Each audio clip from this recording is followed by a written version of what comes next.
Bueno, no, pues o sea, es que para poder entender un poquito lo que pasó, nosotros somos netamente campesinos, ¿cierto? O sea, para iniciar el proceso del salón y todo eso, primero tuvimos que pasar por dificultades, que nos sacaran del territorio, ¿cierto? Entonces, viviendo en la vereda de la Florida, que también trabajamos en el café y la caña, que es lo que nos estaba mencionando al principio, ¿cierto? Al desterrarnos de nuestro territorio nos tocó eh, hacer, ¿cómo se llama eso?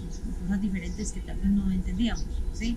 Venir a trabajar tierra fría, que para nosotros no era tan sencillo, porque pues estamos enseñados a trabajar café y caña, y venir a sembrar una mata de frijol, por ejemplo, no sabíamos cómo, si se iba a dar o no iba a dar, que se, las enfermedades cómo se trataban, entonces era empezar de ceros y no era fácil. Digamos que uno se mete en todos estos rollos es más por necesidad, o por lo menos así lo entendí yo, ¿cierto?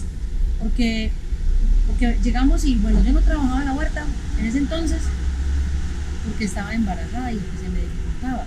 Entonces que me decían a mí, no, vaya, mire a ver esas reuniones, a ver si de pronto en esas reuniones se falta algún mercado o algo para la casa, porque esa era la realidad y uno tenía que ser consciente de que así es y soy consciente hoy, de que así se hizo y por eso entramos en el tipo de participación que entramos, ¿cierto? Entonces, de entrar de no saber absolutamente nada, o sea, es nada. Usted entra y le hablan y todo lo entendés como en chino, pues perdón la expresión, pero sí, no entiendes nada, porque te están hablando de unos derechos que no conoces, están hablando de una constitución política, de algo que tiene que ver con un derecho de víctimas, algo, no entiende, ni siquiera se entiende que tú como mujer tengas derecho, no se entiende eso, porque estaban hablando de derechos de la mujer, que uno no se puede dejar atropellar de la pareja, o de pues, de los hombres en sí, que habíamos sido botín de guerra, que era muy complejo, no entendíamos absolutamente nada. Pero entonces, ¿qué pasa? Comenzamos a participar de estos procesos en busca de algo económico. Pues lo económico nunca llegó y no ha llegado todavía. Este es el momento y todavía no ha llegado. Son 14 años de trabajo y lo hemos esperado y no ha llegado. Pues por medio de lo que estamos haciendo, no. Por otras partes, pues ya porque uno ya conoce esos derechos y los exige. Ahora bien complejo es cuando vos no tenés idea de lo que estás haciendo, porque otros que se conocen te manipulan, ¿sí? Opinan por vos, hacen por vos, y vos sos el objeto de ese momento. Entonces, ¿qué pasa?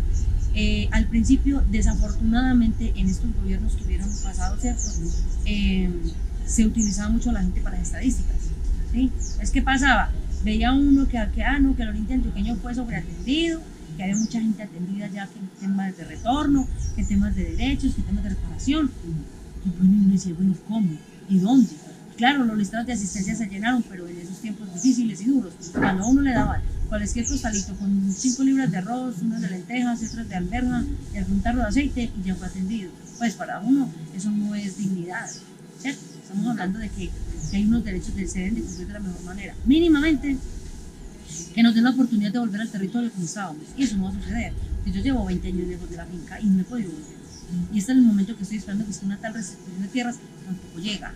Entonces, bueno, entra uno a trabajar con las organizaciones y a medida que va trabajando con ellas, empieza ese proceso de aprendizaje, que uno abre los ojos cada vez que hace un acto o que hace algo que tiene que ver con la memoria, que tiene que ver con el establecimiento de derechos, que tiene que ver con una reunión, que tiene que ver con un encuentro. ¿Y por qué? Bueno, y ese montón de preguntas que se generan día a día, hasta el punto que se van respondiendo a medida que vas participando, ¿cierto? Y te vas entendiendo que si no haces por vos mismo, que si no te metes por vos mismo, nada va a resultar, o sea, nada va a resultar. Es muy fácil hablar de derechos, es como hablar de la Biblia, ¿cierto? Pero si no lo pones en práctica, ¿qué ganas con eso? O sea, ¿de qué estás hablando? Entonces, si sos católico que oración, que la misa, que no sé qué, pero si no pones en práctica lo que hay ahí, entonces, ¿de qué te sirve? No vas a estudiar, ¿cierto? Entonces, lo mismo pasa con nosotros. El estudiar esa constitución política, el estudiar tantas leyes y tantas cosas, porque las tengo acá, yo no necesito que llame a nadie me las diga, y cada actualización que se va haciendo de la ley, yo la investigo, yo la busco. ¿Por qué? Porque lo hago no solo por mí, es por identificar a mi comunidad a la que represento. ¿Para qué? Para que las instituciones no hagan y deshagan. Eso es lo único que estamos buscando. ¿Ves? A su vida ha permitido en nosotros un empoderamiento político muy fuerte, demasiado diría yo, al punto de que nosotros hoy nos hace falta el mero para poder decir que estamos como profesionalmente hablando, ¿cierto? Pues yo lo digo desde mi punto de vista y no creyéndome más de lo que no soy, ¿cierto? O sea, es entender que somos capaces de ir a capacitar una comunidad en todos los derechos que puedan existir en estos momentos. Tenemos la capacidad de resolución de conflictos, ¿cierto? Porque eso nos enseñaron a nosotros a ver, a entender, a comprender que la guerra fue una acción que no debió llegar, que fuimos parte de ella involuntariamente, que muchos de los actores que nos hicieron daño también lo hicieron involuntariamente, no digo todos, ¿cierto? Entonces es entender que esa persona que cayó ahí, ya sea por un reclutamiento forzado, o ya sea porque lo engañaron económicamente, o por amenazas, o por qué sé yo, ¿cierto? Esas personas hoy tienen el derecho a pedir perdón, ¿sí? Obviamente no lo haremos todos, no es tan fácil, no es tan sencillo. El perdón es individual, eso no es colectivo. Y uno tiene que entender que hay personas que no lo pueden hacer todavía, totalmente respetable. Pero nosotros estamos en esa posibilidad en estos momentos, de brindarle a esas personas una llegada, que puedan llegar a su territorio a trabajar. O sea, ¿qué necesitamos? Que trabajen. ¿Qué necesitamos? Que se salgan del conflicto, que no estén más haciendo daño. Y eso, pues, ¿cómo se materializa la paz? Para mí ese es el mejor, ¿cierto? Entonces el salón ha permitido generar memoria para los vivos, ¿cierto? Para los muertos. A echar casa por todos lados. Sí, digámonos por allí que hay unas casitas todas bonitas que a mí siempre me encanta retratar. Sí, ¿qué te habían dicho? Pues Oscar Laura me dijo a mí, mira, Gloria, necesitamos que eso que vos haces y hablas se traduzca en hechos en otras partes del mundo. O sea, que no solamente Colombia conozca lo que vos decís, sino que se puede hacer en otro lado.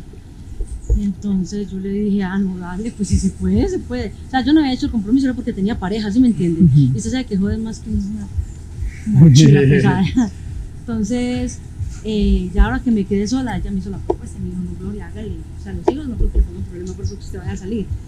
Y podemos hacer de que tú puedas brindar de pronto conferencias o hacer algo en otros lugares del mundo. Y hay otras partes que necesitan escucharte. Entonces hagamos eso. Y yo le dije, pues yo no me puedo presentar como una profesional porque pues el cartón todavía no lo tengo. Pero, chao. Rodrigo.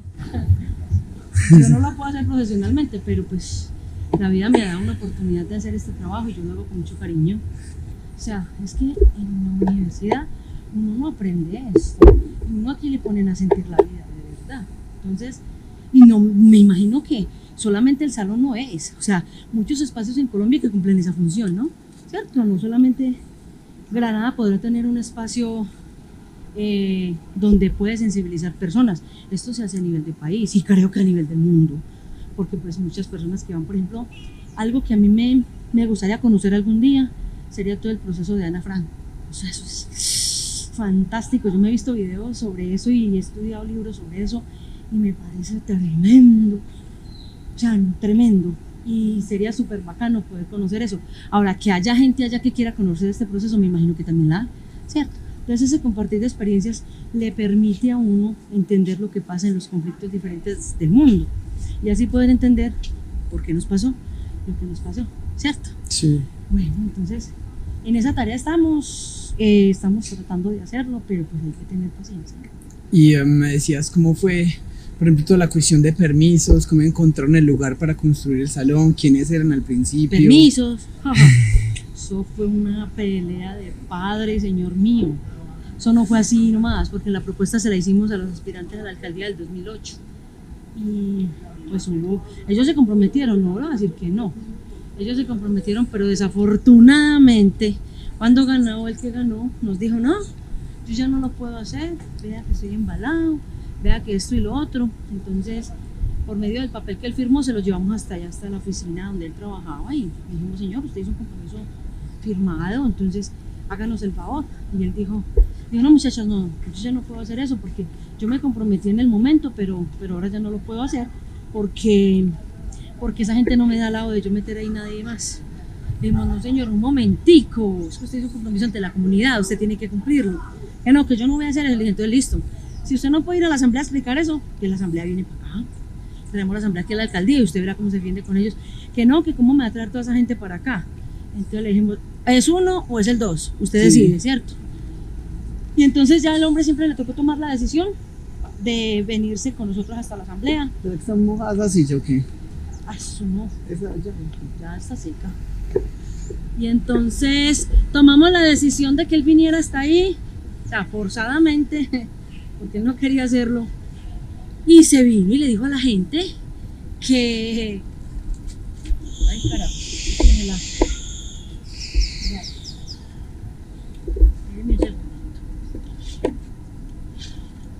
Bueno, ya lo demás no se lo cantaron. Que-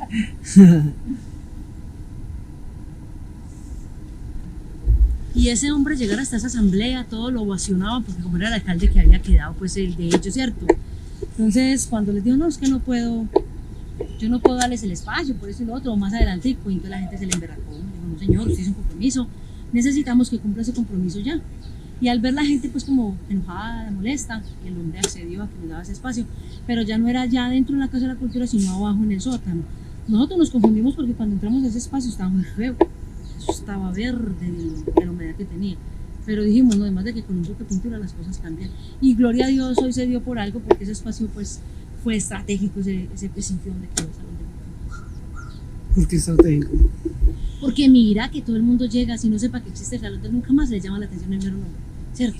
Entonces ven el numerito de teléfono ahí y le dicen, venga, yo necesito que me abra un momentico, voy para San Carlos, entonces baja Gloria Quintero, viene Jaime o cualquiera, y de una les abren y conocen 5 minuticos, así sea que se hayan con la experiencia de solamente haberlo visto, ¿cierto?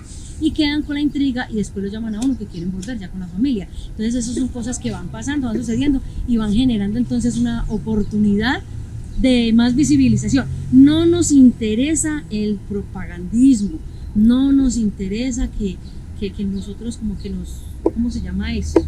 Como que nos sintamos los más por eso, o sea, no, ese protagonismo barato se lo dejamos a quien le interese.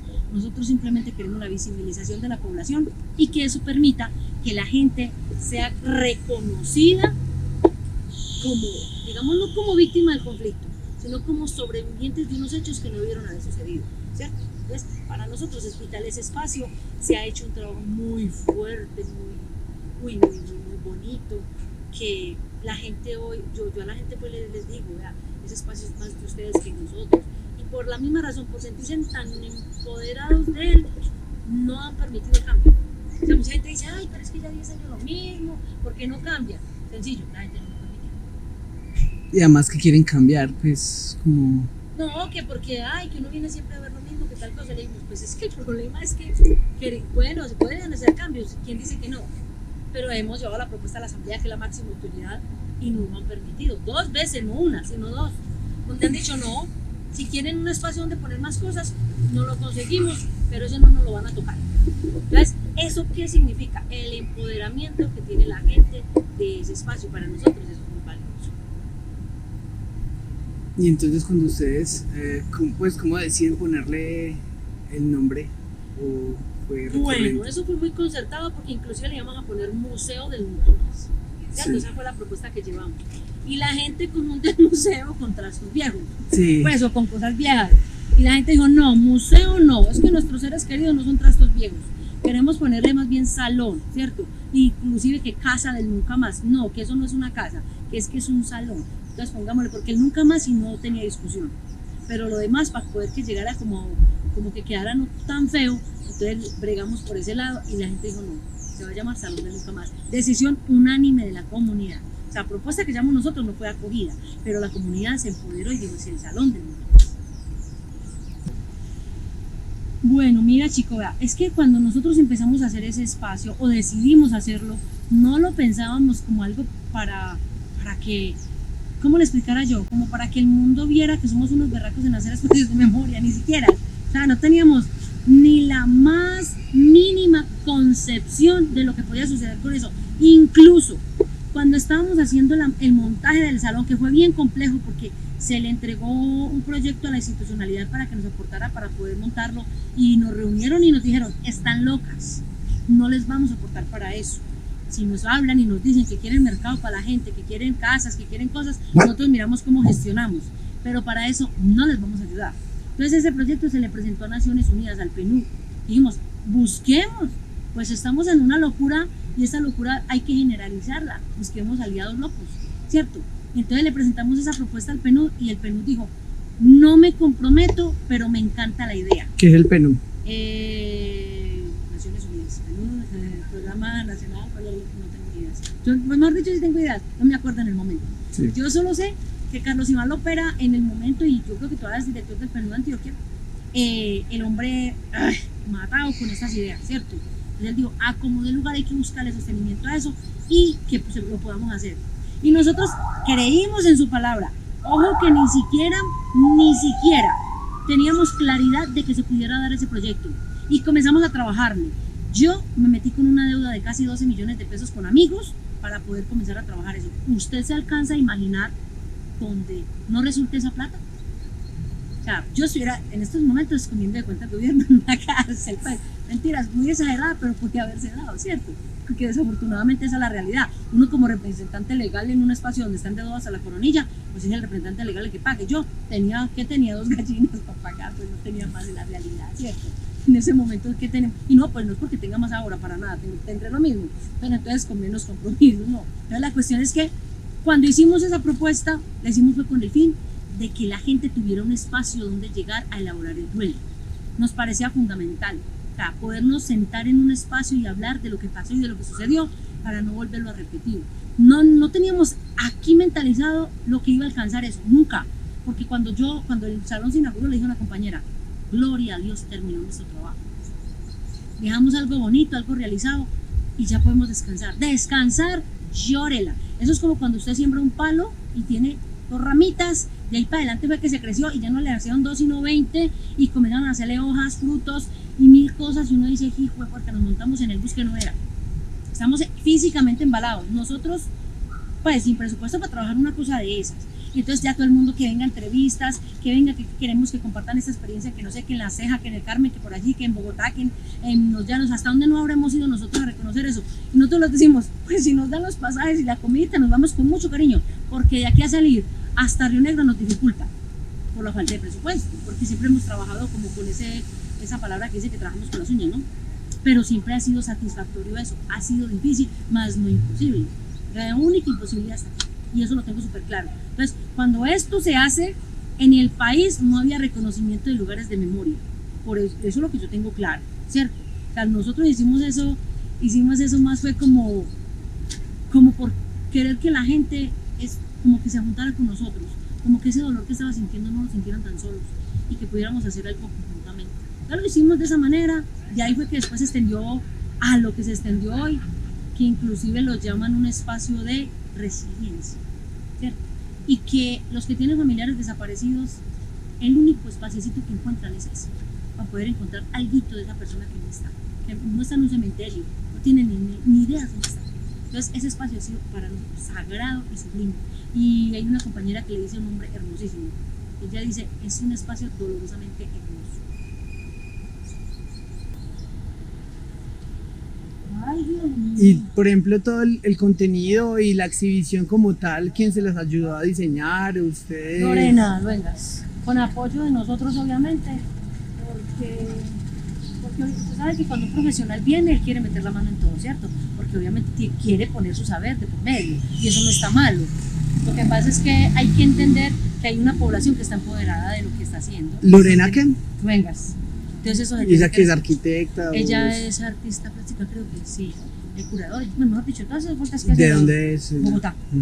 Entonces, ¿y quién la mandó? ¿O cómo fue? Nada, mira que todo lo que se ha regado por medio del salón, pues la gente quiere venir a hacer su tesis de grado, ¿no? Entonces vino un día, dejó una tesis con esas vueltas y me parece que enamora el proceso. Y hoy es una aliada que tenemos en Bogotá, en varias partes, cuando hay eventos, cuando hay cosas, nos invitan por medio de ella, para poder ir a mostrar lo que hemos hecho. Es un espacio que ha tenido mil dificultades, digamos, de espacio físico, ¿cierto? Pero el amor y el cariño que nosotros le metemos a cada cosa que hacemos no nos impide pues eso y no o sea, para eso no necesitamos plata porque lo ponemos de voluntad de nosotros. ¿Qué tipo de dificultades a nivel estructural? No, porque o sea, cuando ustedes encontraron el espacio... Es que cuando nosotros iniciamos con ese espacio, déjeme decirle que era similar a esto, ¿verdad? Así, de este punto lo encontramos, hasta las ranitas brincaban por ahí por todo el espacio. Yo le dije a Margarita, Margarita, por Dios, aquí se muere uno de una infección, le dije yo. Dijo, no mujer, eso busquémosle la forma, lo lavamos, lo pintamos y tal. Entonces cuando íbamos a hacer la exposición, inclusive no teníamos presupuestado que fuera a valer tanto porque quisiera no era y no pintar, pañetar y no sé qué y poner la exposición. Entonces la curadora dijo, donde peguemos eso ahí, las fotos a los 8 días están en el suelo, para que sepan, porque eso está húmedo al 100%. Entonces no sé quién se inventó la idea del drywall, ¿cierto? Para separar la pared húmeda y ese drywall es el que ha sostenido esa exposición durante estos 10 años. Y no humedad por ningún lado. Y los niños le tallan el dedito y todo eso, pero pues seguimos. Entonces, la parte que está un poquito más fea es la parte audiovisual, donde tenemos el televisor, pues, con las muestras de los videos y todo, porque ese no tiene esa separación con ese driver, ¿cierto? No ha habido pues recursos. Ahora, esa partecita, cuando llueve muy durísimo, se inunda la Casa de la Cultura y baja por acá, por esta parte, desafortunadamente por el salón, y moja la exposición. Entonces, hemos hecho, inclusive hicimos una recolecta por medio de internet y la plata está ahí, es que no la hemos querido ni siquiera tocar porque con esa plata no alcanzamos a hacer nada, ¿cierto? O sea, pues agradecer infinitamente a los que nos ayudaron porque eso es un gesto de muy buena voluntad, ¿cierto? Se requirieron 4.700.000 pesos, pero para poder hacer el proceso completo se necesitan 9.200.000. Entonces estamos esperando que se pueda recoger lo que falta para hacerlo completo, ¿cierto? La alcaldía, la pasada, se comprometió con 30 millones de pesos, no jugó de ninguna forma. Pero bueno, esos son los gajes del oficio, continuamos en la espera y es, o sea, lo que estamos buscando es que se acelere pues con eso. Teníamos inclusive ya un donante para esto, ahorita en este tiempo, pero bueno, la situación que estamos pasando, ya para todo, detiene todo, pero ahí vamos, ¿cierto?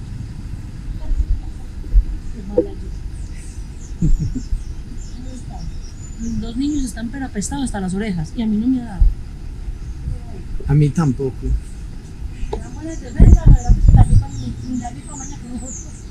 O ya nos dio, ya se nos quitó.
Nos ven el país detrás de un televisor y detrás del